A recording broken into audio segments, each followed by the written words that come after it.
Good morning, my dear student. Today's our online topic is chapter number 6, Swami Vivekananda. आपने सुना ही होगा स्वामी विवेकानंद का नाम। उनके बारे में आज हम थोड़ी चर्चा करेंगे कि उन्होंने क्या किया, क्या उनका जीवन परिचय रहा। इस मैटर पर तो आइए शुरू करते हैं हम हमारा पाठ स्वामी विवेकानंद। लिखा है, बहुजन हिताय बहुजन सुखाय इत्यस्मिन् कार्ये संलग्नस्य स्वामी विवेकानंदस्य बाल्यकालस्य नाम नरेंद्रनाथः आसीत्। अर्थात बहुजन हिताय बहुजन सुखाय का मतलब होता है कुछ लोगों के भले के लिए और कई, बहुजन मतलब कई लोगों के भले के लिए और कई लोगों के सुख के लिए इत्यस्मिन् कार्य, इस कार्य में संलग्न से मतलब लगे हुए स्वामी विवेकानंद के बचपन का नाम नरेंद्रनाथ था। क्या बोला है कि कई लोगों के भले के लिए और कई लोगों के सुख के लिए इस कार्य में लगे हुए स्वामी विवेकानंद के बचपन का नाम नरेंद्रनाथ था। तस्य जन्म जनवरी मासस्य 12 दिनांके 1863 ख्रीस्ताब्दे कोलकाता नगरे अभवत्।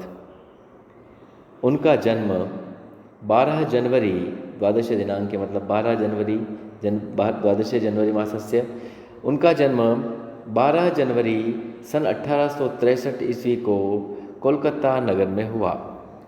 स्वामी विवेकानंद का जन्म कहाँ हुआ?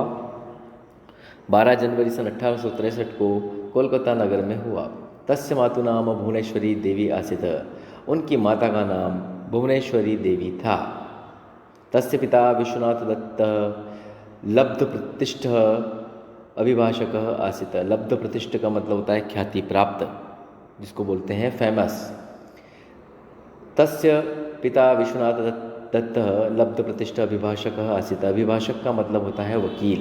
बोल रहे हैं कि उनके पिता विश्वनाथ दत्त ख्याति प्राप्त मतलब फेमस वकील थे। और आगे लिखा है, नरेंद्रनाथः बाल्यकालादेव संस्कृतानुरागी कुशाग्रबुद्धिः मल्लविद्यादिषु क्रीडासु पारंगतः धार्मिकः चास्ति। अर्थात नरेंद्रनाथ बचपन से ही संस्कृतानुरागी मतलब संस्कृत प्रेमी, कुशाग्र बुद्धि मतलब तीव्र बुद्धि वाले और मल्ल विद्यादि अर्थात कुश्ती आदि खेलों में पारंगत व धार्मिक थे। क्या बोला? नरेंद्रनाथ जो थे वो बचपन से ही संस्कृत प्रेमी थे, तीव्र बुद्धि वाले थे, कुश्ती आदि खेलों में पारंगत व धार्मिक थे। आगे पैराग्राफ में लिखा है, तस्मिन् काले रामकृष्ण परमहंस अद्वितीय आध्यात्मिक ज्ञान पुंजस्य स्तोत्र आसीत्। तस्मिन् काले मतलब उन दिनों जब स्वामी विवेकानंद थे, उन दिनों रामकृष्ण परमहंस जो थे वह अद्वितीय मतलब उनके जैसा कोई दूसरा नहीं, उसको बोलते हैं अद्वितीय, यूनिवर्सल जिसको बोलते हैं। उन दिनों रामकृष्ण परमहंस अद्वितीय आध्यात्मिक ज्ञान के पुंज स्रोत थे। मतलब एकमात्र ऐसे आध्यात्मिक मतलब धर्म की बातें करने वाले, ज्ञान के पुंज स्रोत मतलब धर्म को सिखाने वाले एकमात्र विद्वान उस समय थे, जिनका नाम था रामकृष्ण परमहंस। अर्थात उन दिनों रामकृष्ण परमहंस जो थे वो अद्वितीय आध्यात्मिक ज्ञान पुंज के स्रोत थे। तस्य प्रभावेण प्रभावितः नरेंद्रनाथ तेनेव परिवाजक दीक्षां प्राप्नोत्। उनके प्रभाव से ही प्रभावित होकर नरेंद्रनाथ ने उन्हीं से परिवाजक दीक्षा का मतलब होता है संन्यास की दीक्षा ली। क्या किया? उनके प्रभाव से ही मतलब रामकृष्ण परमहंस के प्रभाव से ही प्रभावित होकर नरेंद्रनाथ ने उन्हीं से संन्यास की दीक्षा ली। दीक्षांतरम सह स्वामी विवेकानंद इति नामना प्रसिद्धो अभवत्। अर्थात दीक्षा लेने के बाद, जब उन्होंने दीक्षा ग्रहण करी तो दीक्षा लेने के बाद वे स्वामी विवेकानंद के नाम से प्रसिद्ध हुए। उसके पहले उनका नाम नरेंद्रनाथ था। जब उन्होंने दीक्षा ग्रहण कर ली रामकृष्ण परमहंस से, उसके बाद जो है वे स्वामी विवेकानंद के नाम से प्रसिद्ध हुए। ततः सह स्वकीय ज्ञान दीप्तां सदुद्देश जनानां अध्यात्म परायणम करोत। अर्थात फिर वे अपनी स्वकीय ज्ञान दीप्ता मतलब अपनी ज्ञान की चमक से व सदुपदेशों से लोगों को अध्यात्म परायण किया, अर्थात धर्म का ज्ञान दिया। क्या बोला उन्होंने? कि कि फिर उन्होंने अपनी ज्ञान की चमक से व अपने सदुपदेशों से मतलब अच्छे उपदेशों से लोगों को अध्यात्म परायण किया। तस्या उदाहरण आसीत् यत् प्रेमणा सत्येन पराक्रमेण च कार्याणि सिद्ध्यन्ति, अर्थात उनकी अवधारणा थी, उनकी सोच थी कि प्रेम, सत्य व पराक्रम से कार्य सफल होते हैं। उनकी अवधारणा क्या थी, उनकी सोच क्या थी कि प्रेम, सत्य व पराक्रम से कार्य सफल होते हैं।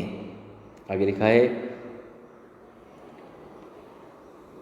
तत्कुरुम पौरुषम, अर्थात इसलिए पुरुष करो या मेहनत करो। क्या बोला कि उनकी अवधारणा थी कि प्रेम, सत्य और पराक्रम से कार्य सफल होते हैं, इसीलिए पुरुषार्थ करो या मेहनत करो। आत्मभावस्य विकास एव कर्म, आत्मभाव का विकास ही कर्म है। अगर आत्मभाव का विकास ही क्या है, कर्म है। अनात्मभावस्य विकास एवा कर्म, और अनात्म भाव का विकास ही अकर्म है। मतलब अपने अंदर जो भाव आते हैं उसी से उसका विकास ही क्या है, कर्म है। और अनात्म भाव जो अपने अंदर भाव नहीं आते हैं उसका विकास ही क्या है, अकर्म है। वह व्यक्ति कभी भी विकास को प्राप्त नहीं कर सकता। तो आत्म भाव का विकास ही कर्म है और अनात्म भाव का विकास ही अकर्म है। दुर्बल्येन किमपि न भवति, दुर्बलता से कुछ नहीं होता, अर्थात व्यक्ति के शरीर हष्टपुष्ट होने से या ताकतवर होने से ही सब कुछ नहीं होता। अतः सबलो भव, इसलिए सबल बनो, अर्थात अपना कार्य स्वयं करो, ऐसा बनो। क्या बोला, आत्मभाव का विकास ही कर्म है, अनात्म भाव का विकास ही अकर्म है। दुर्बलता से कुछ भी नहीं होता, इसलिए सबल बनो। आगे लिखा है जीवनस्यार्थ उन्नतिरस्ति, जीवन का अर्थ उन्नति है। अगले पैराग्राफ में क्या लिखा है इन्होंने, जीवनस्यार्थ उन्नतिरस्ति, अर्थात जीवन का अर्थ जो है वो उन्नति है। उन्नति तात्पर्य हृदय स्योदार्यम अस्ति, अर्थात उन्नति का तात्पर्य हृदय की उदारता है। अगर आप उदार विनम्र भाव के हैं तो आप विकास को, उन्नति को प्राप्त कर सकते हैं। तो जीवन का अर्थ उन्नति है और उन्नति का तात्पर्य हृदय की उदारता है। परोपकारः एव जीवन गति, परोपकार ही जीवन की गति है। स्वार्थ भाव एवं मृत्यु, और स्वार्थ भाव ही मृत्यु है, अर्थात लोगों का भला करना ही जीवन की गति है। स्वार्थ भाव ही मृत्यु है, अर्थात स्वार्थ का जो भाव है, जो अपने स्वार्थ भाव का मतलब होता है जो केवल अपने बारे में चिंता करना, ऐसा अगर भाव रखा है तो वह मृत्यु के समान है। आगे लिखा है प्रेम भाव एवं जीवनम, प्रेम रूपी भाव ही जीवन है। द्वेष भाव एवं मृत्यु, अर्थात शत्रुता का भाव मृत्यु है, द्वेष भाव ही क्या है, मृत्यु है। तो प्रेम भाव ही जीवन है और द्वेष भाव ही मृत्यु है। प्रेम भाव एवं भक्ति, प्रेम भाव ही भक्ति है। और ज्ञानम मुक्ति चास्ति, और ज्ञान मुक्ति है। क्या बोला है कि प्रेम का भाव ही भक्ति है और ज्ञान का भाव मुक्ति है, अर्थात प्रेम के भाव से रहोगे तो भक्ति को प्राप्त करोगे, और ज्ञान से रहोगे अर्थात ज्ञान प्राप्त करोगे तो मुक्ति को प्राप्त करोगे।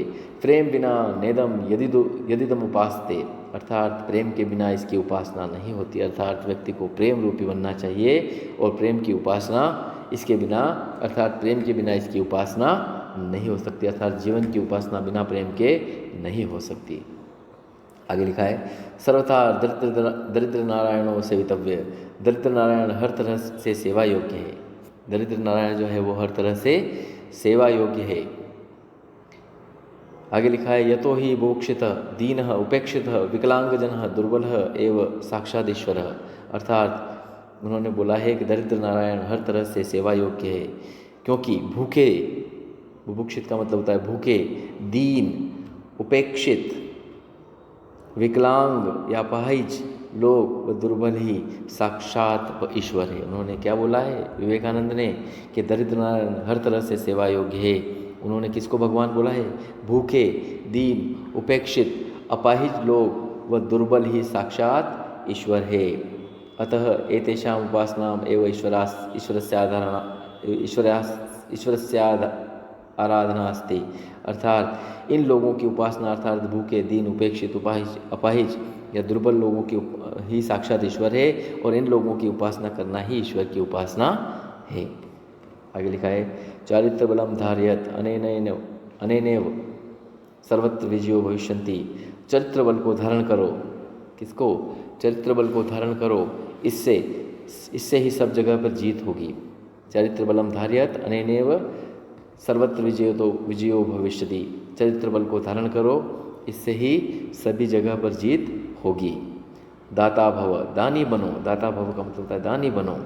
प्रतिग्रहणस्य कामना मा कुरु, बदले में पाने की कामना मत करो। अर्थात आपने परोपकार किया है तो प्रत्युपकार मतलब सामने वाला भी मुझे कुछ देगा ऐसी कामना मत करो। अर्थात बदले में प्राप्त करने की या पाने की कामना मत करो। वसंत वल्लोकहितम चरत, अर्थात इन्होंने बोला कि संसार की भलाई का आचरण करते हुए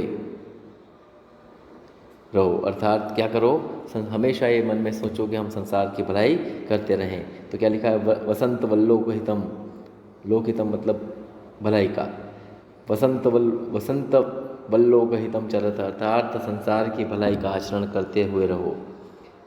परोपकार परम पवित्र कार्यमस्ति, परोपकार सबसे पवित्र कार्य है।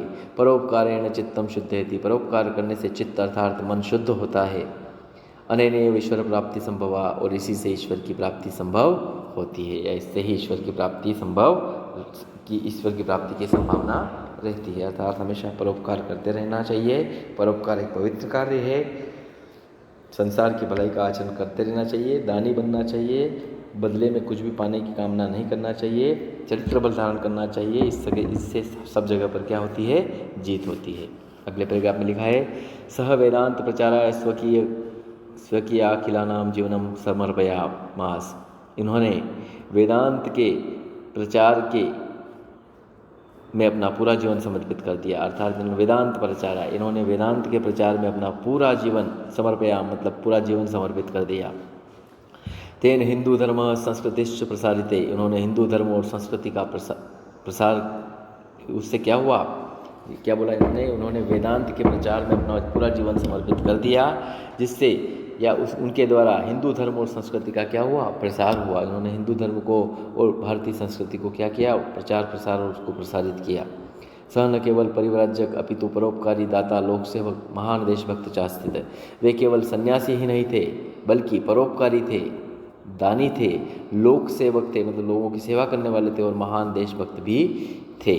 आगे लिखा है, शिकागो नगरे विश्व धर्म सम्मेलन सह भारत से प्रतिनिधि अभवत, शिकागो नगर में विश्व धर्म सम्मेलन में वे भारत के प्रतिनिधि बने। अर्थात भारत की तरफ से उन्होंने अगुवाई करी, अर्थात भारत की तरफ से उन्होंने अपना प्रतिनिधित्व किया कि भारत की तरफ से ये विश्व धर्म सम्मेलन में भाग लेने के लिए आए हैं। तो शिकागो नगर में विश्व धर्म सम्मेलन में भारत के प्रतिनिधि बने। आगे लिखा है, देश विदेशी तस्य बहवः शिष्या आसन्, और देश विदेश में उनके बहुत सारे शिष्य बने। आंग्ल देशीय कुमारी नोबेल या अनंतर भगिनी निवेदिता इति नामना प्रसिद्धा तस्य प्रिया शिष्या अभवत। अर्थात इन्होंने क्या बोला, देश विदेश में उनके अनेक शिष्य बने या बहुत से शिष्य बने। उनमें इंग्लैंड की जो मिस नोबेल, आंग्ल देश मतलब इंग्लैंड की मिस नोबेल जो बाद में बहन निवेदिता के नाम से प्रसिद्ध हुई, वो उनकी प्रिय शिष्या थी। इंग्लैंड की एक फेमस औरत थी जो मिस नोबेल थी, जो इनकी शिष्या थी, और उसका नाम बाद में किस नाम से प्रसिद्ध हुआ, मिस नोबेल का नाम बहन निवेदिता, भगिनी निवेदिता अर्थात बहन निवेदिता के नाम से प्रसिद्ध हुई, जो उनकी प्रिय शिष्या थी। अर्थात स्वामी विवेकानंद की प्रिय शिष्या का नाम क्या था, भगिनी निवेदिता या मिस नोबेल जो थी वो बाद में बहन निवेदिता के नाम से प्रसिद्ध हुई, जो कि स्वामी विवेकानंद की प्रिय शिष्या थी। आगे लिखा है, सह यूनाम कृते विशिष्ट प्रेरक पथ प्रदर्शक, यूनाम का मतलब युवक जो होते हैं, जो युवा लोग होते हैं, जो जवान लोग होते हैं, उनकी बात हो रही है। वे युवकों के लिए विशिष्ट प्रेरणा प्रदान करने वाले और मार्गदर्शक थे।